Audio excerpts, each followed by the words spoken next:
Retirement is supposed to be the moment the bills get simpler, the mortgage is smaller, or maybe gone. The kids are grown, the career is behind you, and the money you saved is finally supposed to breathe. But in 2026, the New York Fed reported $1.25 trillion in credit card balances, and in the same data, 13.12% of credit card balances were 90 or more days delinquent. So the uncomfortable question is not just, why are younger people using credit cards? It's this: what happens when the credit card bill follows you into the years when your income gets less flexible? Because a lot of retirement stories quietly assume a clean balance sheet. They picture someone crossing a finish line with savings on one side and normal expenses on the other. But real life is messier. The car breaks, the insurance bill jumps, groceries cost more than they used to, a medical bill arrives at the wrong time, and the credit card becomes the shock absorber. At first, that feels temporary. You tell yourself, I'll catch up next month. Then next month arrives with interest attached. And this is where the story gets much bigger than a personal habit. The common assumption is that credit card debt is mostly a younger person problem, something that happens when people are starting out, underpaid, or making bad choices. But the New York Fed's age data tells a different story. In 2026 Q1, borrowers aged 60 to 69 held about $213.9 billion in credit card balances. Borrowers aged 70 and older held about $167.4 billion. That's about $381 billion among borrowers aged 60 and up. Now, that does not mean every dollar is being charged interest. Credit report balances are not the same thing as revolving balances. Some people pay in full. But it does show something important. Older borrowers are not outside the credit card system. They are inside it. The Fed's survey of consumer finances shows the same basic pattern from a household angle. In the 2022 public data, about 32% of families aged 65 and older had a positive credit card balance. Among the families with a balance, the median was about $3,000. And right before retirement age, the share was higher. About 44% of families aged 55 to 64 had a positive credit card balance. That is the first reveal. Credit card debt is not just something people leave behind before retirement. For many households, it is already sitting in the passenger seat. The second reveal is why it feels so hard to escape. According to the Federal Reserve's G.19 release, credit card accounts that were assessed interest had an average rate of 21.52% in 2026 Q1. That rate turns a balance into a monthly machine. Take a simple $10,000 revolving balance. At 21.52% APR, the monthly interest is about $179 before the balance really moves.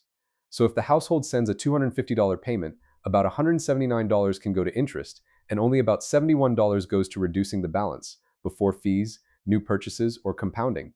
That is why a payment can feel fake. The money left the account. The sacrifice was real, but the balance barely changed. And if that same card gets used again because the fridge died, or gas was high, or the prescription cost more than expected, the loop keeps going. This is not a story about one bad purchase. It is a story about a monthly budget with no shock absorber except expensive debt. Now put that loop inside retirement. The Social Security Administration's 2026 fact sheet lists the average retired worker benefit at $2,071 per month. That is not a giant pile of money. It is a monthly check. And before the credit card even enters the room, Medicare may already claim part of it. In 2026, the standard Medicare Part B premium is $202.90 per month. Now add the example credit card interest from a $10,000 revolving balance, about $179 a month.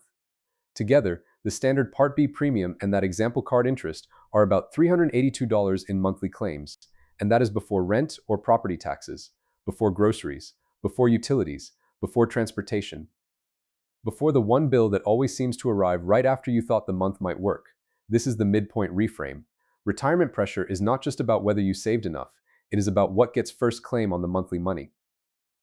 The old mental model says retirement is a pile of savings. The real model is a line at the door. Every bill is waiting for the same check.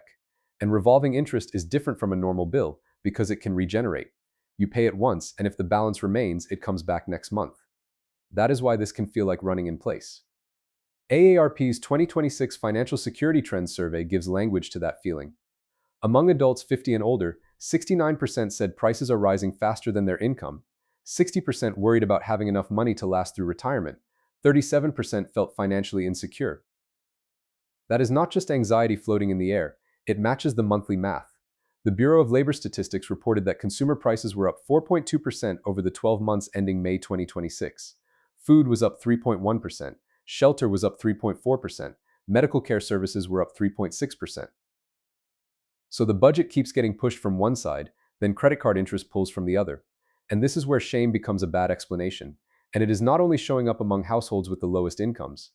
In AARP's 2026 survey, the share of adults with household incomes from $75,000 to just under $100,000 who felt financially insecure was 36%, up from 20% in 2022. Among households at $100,000 or more, it was 21%, up from 14%. That does not mean higher income households have the same problems as lower income households. They do not. But it does show how fragile middle class can feel when fixed costs, debt payments, and old assumptions all hit the same month. In AARP's 2026 report, financially insecure adults were much more likely to carry credit card debt than financially secure adults, 56% versus 29%. That does not prove the debt caused every bit of insecurity. Money problems do not line up that neatly. But it does show that card debt sits right in the middle of the feeling many people describe. I am paying, but I am not getting ahead. And among financially insecure adults with credit card debt, AARP found that 34% had more than $10,000 in card debt in 2026. That was up from 25% in 2022. That matters because $10,000 is the exact kind of balance that can quietly turn into a monthly interest bill, not a dramatic crisis, not a bankruptcy headline, just a line item that keeps taking $179 or something close to it before the month has even really started. And if you are 35, maybe you tell yourself you can grow out of it. More income later, more promotions, more time. But if you are 62, or 67, or 73, the future does not have the same flexibility. The window to simply earn more is smaller. The budget has fewer escape routes. That is the part most retirement conversations skip. They talk about the number you need. They do not always ask what is already attached to your monthly check. AARP's 2026 survey also asked adults 50 and older what prevented them from saving more for retirement. 52% cited everyday expenses, 37% cited housing costs, 33% cited debt payments. That is the whole squeeze in one chart. Everyday life takes the first bite, housing takes another, debt payments take another. Then people are told they should have saved more, as if the money was just sitting there untouched. This is why the episode cannot be about scolding, because the more useful question is not, why did people borrow? The useful question is, why does the balance become so hard to kill once income gets tight? The answer is the loop. Income comes in, essential bills take their share, the card charges interest, the payment mostly buys time, the balance survives, and next month the same balance asks for more. Somebody benefits from that loop. Not because every card issuer is sitting around targeting retirees, we do not need to make that claim. But the business model is obvious. When balances revolve, interest is revenue. And when the rate is above 20%, even a normal household shortfall can become a very profitable monthly stream for someone else. For the household, it feels like losing ground. For the issuer, it is the product working. That is the hidden contradiction inside middle-class retirement. People are told retirement is about finally living off what they built. But if revolving debt is already in the room, part of what they built is quietly being rented back to them, 1 month at a time. The payoff is not a magic trick. It is a clearer equation. Retirement breathing room is not just savings. It is monthly income, minus essentials, minus health costs, minus the interest loop. And that last piece matters because it behaves differently from groceries or a utility bill. Groceries are expensive, but you eat them. Utilities are expensive, but the lights stay on.